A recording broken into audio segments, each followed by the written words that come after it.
রব্বুল আলামিন তোমার ওলি বান্দা আমাকে কি বলতে চায় আমি সব বুঝতে পারি, তুমি আমাকে সেটা দান করেছো। সকলে বলি সুবহানাল্লাহ। ওগো রব্বুল আলামিন, ওগো লিসানের মালিক, কণ্ঠের মালিক, ভাষার মালিক, তুমি আমাকে কিছু সময়ের জন্য সময় দাও, আমার কথাগুলো যেন তোমার বান্দা আল্লাহর ওলিকে আমি বুঝাইতে পারি। তুমি আমাকে এমন কণ্ঠের মালিক বানিয়ে দাও, তোমার এই আল্লাহর ওলির সাথে যতক্ষণ পর্যন্ত আমি কথোপকথন করব, আমার কথাগুলা যেন আমি তাকে বুঝাইতে পারি, সে যেন বুঝতে পারে। সকলে বলি সুবহানাল্লাহ। বন্ধুরা আমার, কুকুর আল্লাহর কাছে ফরিয়াদ করলো। আমি বলতেছিলাম কেন মুসলমানদের দোয়া কবুল হচ্ছে না। কুকুর হয়ে আল্লাহর কাছে ফরিয়াদ করলো, দোয়া কবুল হয়ে গেল। কুকুর এখন মানুষের মতন কথা বলে, বলে হুজুর আপনি আমাকে কি বলতে চান এইবার বলুন। আল্লাহর ওলি অবাক হয়ে গেলেন, একটু আগে ঘ্যাউ ঘাউ করে আমার সাথে ডাকতেছিল, এখন সেই কুকুরটা আমার সাথে মানুষের মতন কথা বলে। সকলে বলি সুবহানাল্লাহ। বন্ধুরা আমার, হতাশায় হবেন না। হয়তোবা ফিলিস্তিনের এই পরাজয় সারা পৃথিবীর মুসলমানদের জন্য বিজয় হতে পারে। কথা বলেন ঠিক কিনা? আজকে 25 সালের 7 এপ্রিলের মাহফিলে এসেছি। কোন বাপের বেটা গত বছর 24 সালে 7 এপ্রিলে বুক ফুলিয়ে কোরআনের কথা বলতে পেরেছে? কথা বলেন ঠিক কিনা? আমাদের মতন বক্তাদের কথা, জিহাদি বক্তাদের কথা, ইসলামী আন্দোলনের নেতাদের কথা নাই, বাদই দিলাম। আল্লাহর ওলি এশিয়া মহাদেশের ফুরপুরা হুজুরের দরবার শরীফ হুজুররাও আমাদের দেশে ওয়াজ করতে আসতে পারে। কথা বলেন বন্ধুরা আমার। অতএব 10 মাস 10 দিন মা যখন সন্তান পেটে ধারণ করে, যত দিন যায়, ডেলিভারির সময় যত নিকটবর্তী হয়, বেদনা তত বাড়ে। কথা বলেন ঠিক কিনা? অতএব এই মায়ের পেটে বাচ্চা, মায়ের বেদনা দেখে তার পরিবারের লোক খুশি হয় কিনা? বৌমার যতই কষ্ট হোক, শাশুড়ি মা বলে হয়তো আমার পোতা পত্নী হবে, দাদু ভাইয়া হবে। কথা বলেন ঠিক কিনা? বন্ধুরা আমার, আজকে আমিও হতাশায় গ্রস্ত। আমার মুসলিম মা বোনেরা, শিশুরা নির্মম নিষ্ঠুরভাবে নির্যাতিত হচ্ছে, কিন্তু এর ভিতরে আশার আলো আছে, এর ভিতরে বিজয়ের সুসংবাদ আছে। মুমিনরা ঈমান নষ্ট করবেন না, আল্লাহর উপরে তাওয়াক্কুল করুন। যেমনইভাবে বাংলার ভূমিনে আল্লাহ রব্বুল আলামিন আলেমদেরকে বিজয় দান করেছেন, হয়তোবা ওই ফিলিস্তিনের মুসলিমদের রক্তের বিনিময়ে সারা পৃথিবীতে মুসলিমদের বিজয় আসতে পারে, এমন একটা শুভ বাতাস আমি মনে করছি। বন্ধুরা আমার, কি বলুন, মাইক যদি চাও চাও করে কথা বলা যায় না। আমি তো আমার কথা অন্যরকম হয়ে যাচ্ছে। সকলে একটা জিকির করে লা ইলাহা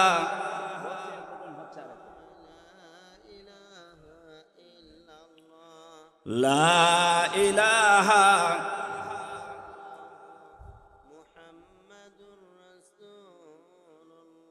লা ইলাহা ইল্লাল্লাহু মুহাম্মাদুর রাসূলুল্লাহ। বন্ধুরা আমার, আল্লাহর ওলি প্রশ্ন করলেন, ওরে কালবন, তোর যখন জবান আমার মতন হয়ে গিয়েছে, আমি যখন তোর কথা বুঝতে পারতেছি, তোর কাছে আমার প্রশ্ন হলো, যখন কোনো মিসকিন অথবা ফকির কোনো ধনী লোকের বাড়িতে যায়, কেন তুই ঘেউ ঘেউ করে তার দিকে ঝাঁপিয়ে আসিস? প্রশ্ন নম্বর 1। উত্তর জানবেন আপনারা? কে জানবেন ইনশাল্লাহ? বন্ধুরা আমার, আল্লাহর ওলি প্রশ্ন করলেন। 1 নম্বর প্রশ্ন আমি তোমার কাছে রাখলাম, 3টা প্রশ্ন উত্তর আমার তোমার কাছে জানতে ইচ্ছা করে। এক নম্বর প্রশ্ন হলো, দুনিয়ার কোনো মিসকিন অথবা ফকির যখন দুনিয়ার কোনো ধনী লোকের বাড়িতে, ধনাঢ্য লোকের বাড়িতে সাহায্যের জন্য যায়, তোর এই স্বভাব কেন তুই ওই ফকিরের অথবা মিসকিনের উপরে ঝাঁপিয়ে ঘেউ ঘেউ করতে করতে আসিস? কুকুর বলতেছে আল্লাহর ওলি, দ্বিতীয় কোনো প্রশ্ন থাকলে বলবেন, না উত্তর দিব? বলছে না, আমার প্রশ্ন এখনো সামনে দুইটা। কয়টা? দুইটা। বন্ধুরা আমার, আল্লাহর ওলি কুকুরের কাছে প্রশ্ন করলো। আমার দ্বিতীয় নাম্বার প্রশ্ন হলো, যখন গভীর রজনীতে আল্লাহর বান্দারা মানুষের সারাদিন পরিশ্রম করে যখন নিদ্রায় যায়, আর তুই সারা রাত কেন ঘেউ ঘেউ করে তাদের ঘুমের কষ্ট দিস? আল্লাহর ওলি দ্বিতীয় প্রশ্ন বললেন। কালবন বলতেছে, হে আল্লাহর ওলি, আপনার প্রশ্নের উত্তর কি দিব না? আর কোনো প্রশ্ন আছে? বলছে, হ্যাঁ, আমার তিনটে প্রশ্ন। তিন নাম্বার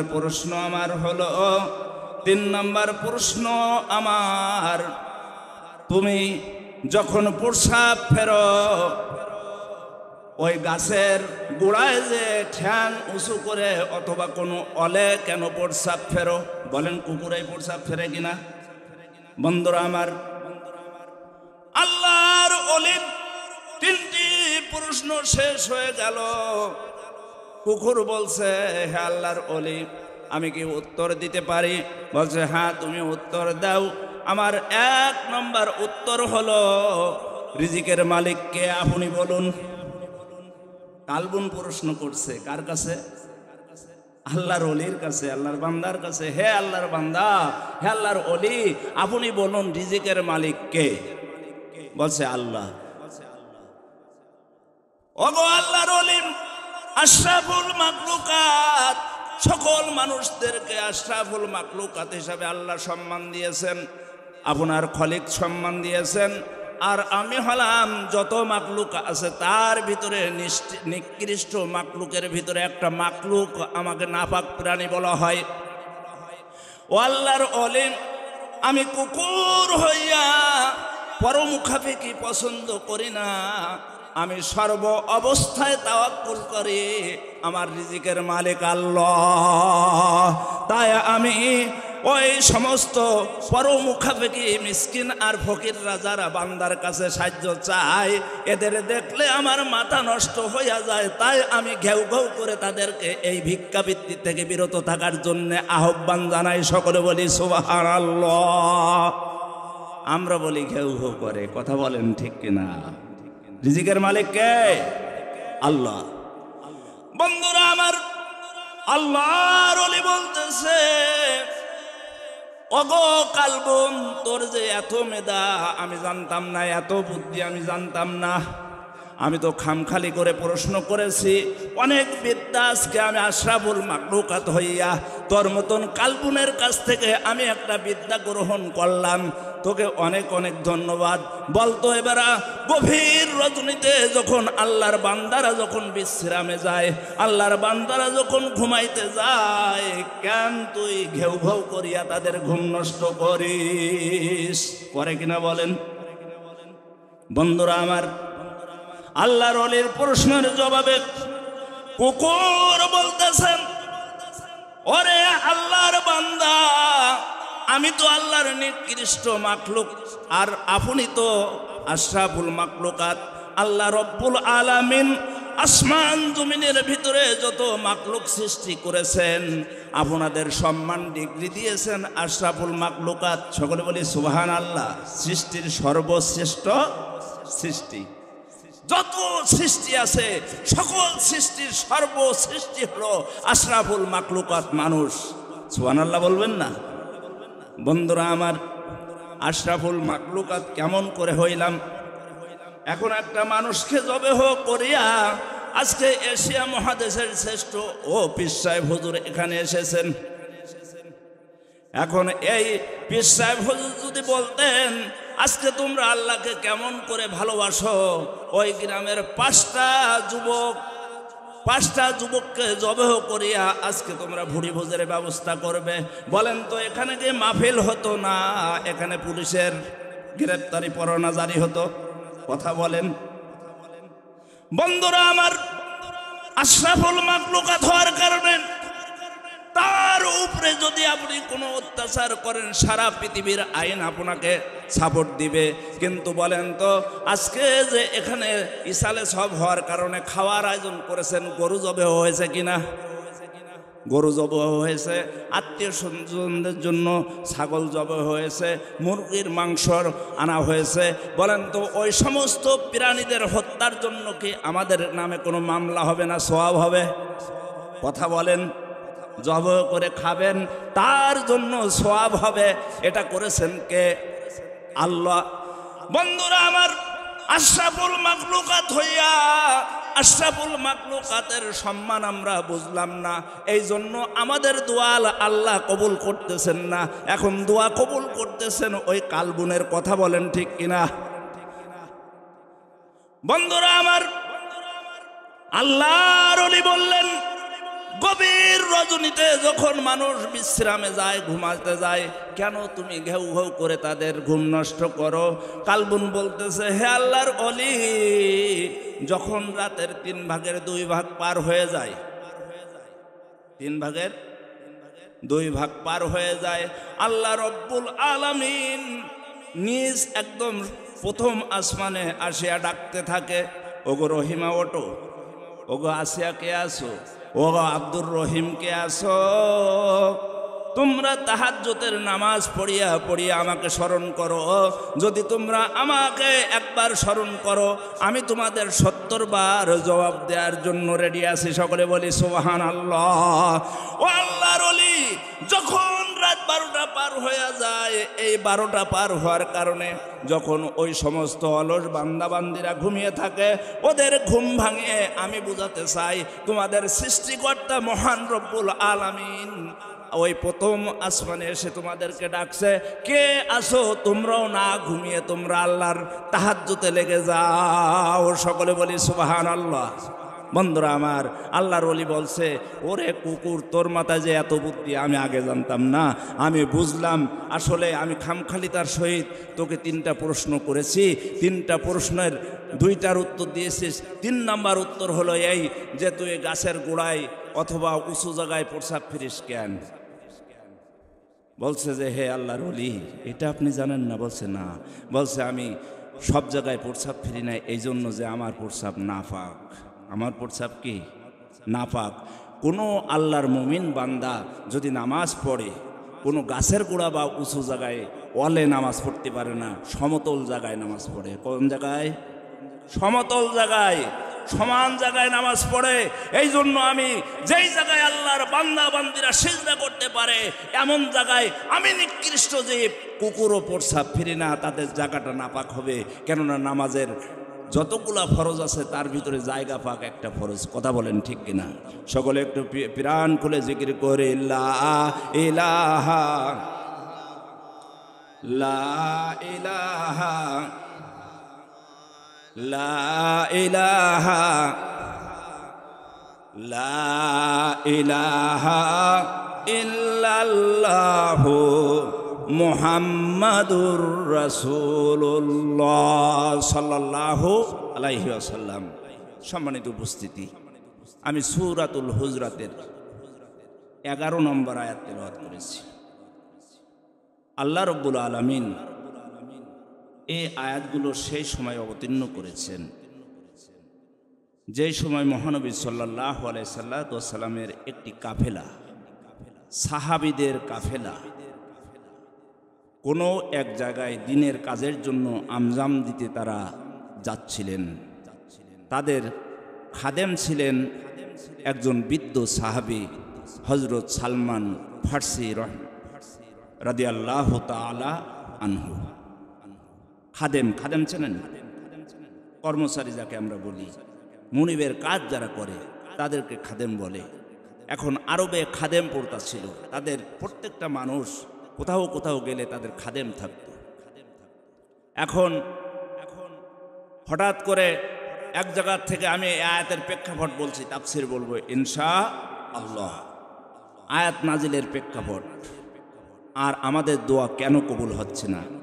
বন্ধুরা আমার, হযরত আব্দুল্লাহ ইবনে উমর রাদিয়াল্লাহু তাআলা আনহু হইতে বর্ণিত হাদিস,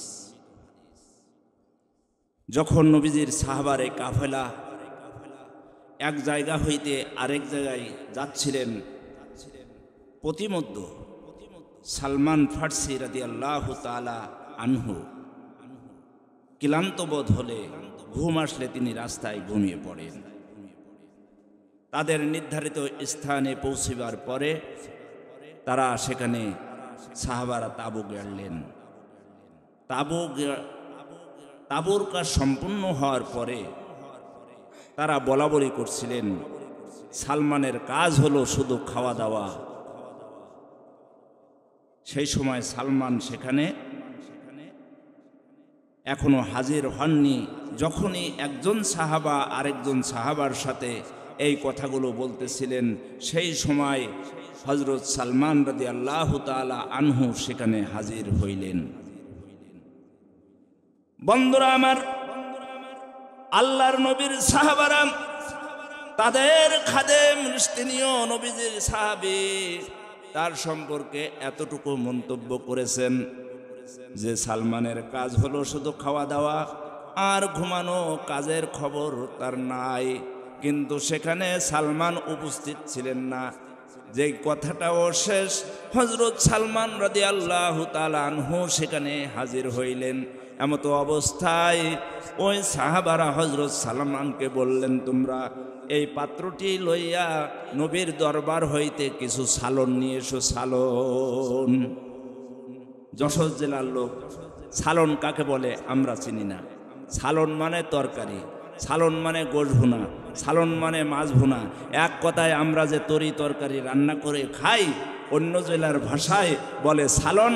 আসলে এটা অন্য জেলার ভাষা নয়, এটা আমার আল্লাহ এবং নবীজির কোরআনের ভাষা। সকলে বলি সুবহানাল্লাহ। বন্ধুরা আমার, আল্লাহর নবীর সাহাবারা যখন ওই সালমান রাদিয়াল্লাহু তাআলা আনহুকে সালন আনতে বললেন, তিনি যে বললেন, ইয়া রাসূলুল্লাহ, ইয়া হাবিবুল্লাহ, অমুক অমুক সাহাবারা আপনাকে আমার এই পাত্রে কিছু সালন দিতে বলেছে। আল্লাহর নবী বললেন, সালন কি হবে? তারা তো তাদের জীবিত ভাইয়ের মাংস ছিঁড়ে ছিঁড়ে খাচ্ছে, আর সালন কি হবে? সালনের প্রয়োজন নাই, যাও যাও তাদেরকে ডেকে নিয়ে আসো। আল্লাহর নবীজির নির্দেশে হযরত সালমান তাদেরকে ডেকে নিয়ে আসলেন। তোমরা কেন এখানে, এই তো তোমার ভাই সালমানকে কেন সালন নিতে পাঠাইছো? সালন বাদেই তো তুমি তোমার জীবিত মৃত ভাইয়ের মাংস খাইতেছিলে। সকলে বলি নাউজুবিল্লাহ। সাহাবারা বলতেছে, ইয়া রাসূলুল্লাহ, ইয়া হাবিবুল্লাহ, সালমান কিছু বলেছে কি না জানি না, কিন্তু আমরা তো কোনো কিছু খাই নাই, কেবলই তো তাঁবুর কাজ শেষ করলাম। আল্লাহর নবী বললেন, ও আমার সাহাবারা তোমরা শুনো। আল্লাহর নবী বললেন, ও আমার সাহাবারা তোমরা শোনো, তোমরা সালমানের অনুপস্থিতিতে যে কথা বলতেছিলে, তার অনুপস্থিতিতে যে কথা বলতেছিলে, এটার নাম হলো গীবত। এটার নাম কি? গীবত। এই গীবতটা আমার আল্লাহ এত অপছন্দ করেন, এই গীবত আল্লাহ এত অপছন্দ করেন। যখন তোমরা সালমান সম্পর্কে তাকে উপহাস করে বলতেছিলে যে সালমান শুধু খাওয়ার সময় থাকে, কাজের সময় থাকে না, বলেন তো হে মুমিন ভাইরা, এই আমাদের দৃষ্টিতে এই কথাগুলা কতটুকু দর্শনীয়? কি বলেন? আমরা তো এখন নাথিং মনে করি। ওরে বাবারে, মসজিদে যখন ইমাম সাহেব, মজ্জিন সাহেব, হাজি সাহেব 2-5 জন এক জায়গায় বসি, আমরা গীবত করতে করতে সবাইকে জাহান্নামে পাঠাই দিয়ে মনে করি আমি মনে হয় জান্নাতের টিকিট পেয়ে গেছি। কথা বলেন ঠিক কিনা? বন্ধুরা আমার, অতএব আল্লাহ রব্বুল আলামিন আয়াত নাজিল করে এই ঘটনাকে কেন্দ্র করে সূরাতুল হুজরাতের 11 ও 12 নম্বর আয়াত নাজিল করে আল্লাহ রব্বুল আলামিন জানাই দিলেন, বিসমিল্লাহির রহমানির রহিম, ইয়া আইয়ুহাল্লাযীনা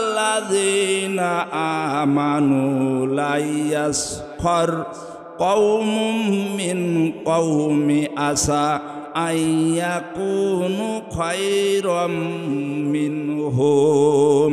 আল্লাহ রাব্বুল আলামিন বলছেন, ও দুনিয়ার মানুষেরা, তোমরা যারা ঈমান এনেছো, তোমরা একজন পুরুষ আরেকজন পুরুষের অনুপস্থিতিতে যদি তাহাকে উপহাস করো, কিন্তু যারা উপহাস করছো তোমরা জেনে রাখো, যাকে উপহাস করছো সে কিন্তু তোমার চাইতে উত্তম হতে পারে। সকলে বলি সুবহানাল্লাহ। আমরা যারা পরনিন্দা করি, মানুষদের গীবত করে যাদেরকে একেবারে সমাজে নিকৃষ্ট বলে বলতে চাই, আমার আল্লাহ বলছেন, যদি তোমরা ইমানদার হও, আমার প্রতি বিশ্বাস স্থাপন করে থাকো, তোমরা একজন কওম, একজন পুরুষ আরেকজন পুরুষকে তোমরা যে উপহাস করছো, হতে পারে তুমি যাকে উপহাস করছো সে আমার দৃষ্টিতে তোমার চাইতে অনেক অনেক গুণে উত্তম। সকলে বলি সুবহানাল্লাহ। তাহলে গীবত করে করে মসজিদে বসে বসে আমরা আমাদের ভাইদের মাংস আর খাবো? এখন এই গীবতকারীর দোয়া আল্লাহ কবুল করবেন না। কি করবেন না? কবুল করবেন না। আচ্ছা, আমার একেবারে আপনাদের কাছে, আপনাদের বিবেকের কাছে প্রশ্ন, যদি গীবতের বিচার আর তালিকা এখন শুরু হয়, ইমাম সাহেব থেকে শুরু করে মসজিদের দারোয়ান পর্যন্ত, কেউ কি বাঁচতে পারবো? আজকের এই মহা মাহফিল থেকে, আজকের এই মাহফিল থেকে ন্যূনতম হলেও এতটুকু শিক্ষা নিয়ে যাব, আমি আল্লাহর কাছে ভালো থাকার জন্য আমি আর গীবত করে আমার ঈমান আমল নষ্ট করতে চাই না। কথা বলেন ঠিক কিনা? না এখনো গীবত করবেন?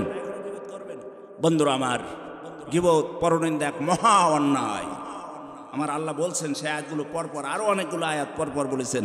আমরা সকলে একটু প্রাণ খুলে দরুদ পড়ি। আল্লাহুম্মা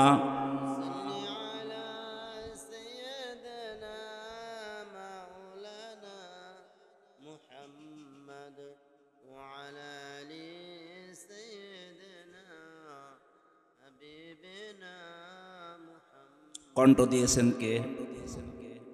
কণ্ঠ শুকরিয়া আদায় যেভাবে করছেন, কি জবাব দেব বলেন?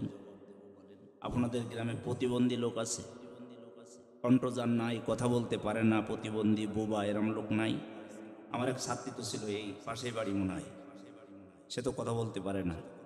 বলেন তো, যদি এরম প্রতিবন্ধী আল্লাহ করে দিতেন, করার কিছু ছিল?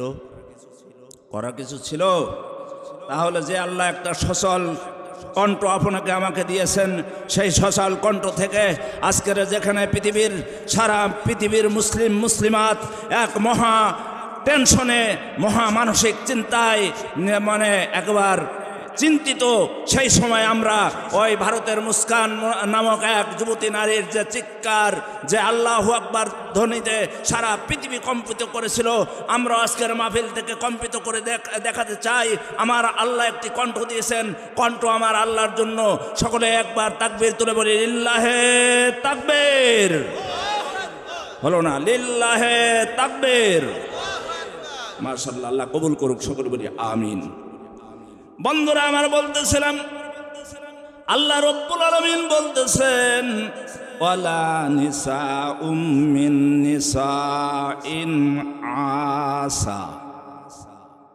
তুমি যদি একজন নারী আরেকজন নারীর বিপক্ষে উপহাস করো, গীবত করো, একজন নারী আরেকজন নারী, বলেন তো তিন বউ এক জায়গায়, কলিকাতার বাজার সেই জায়গায়, কথা বলেন ঠিক কিনা?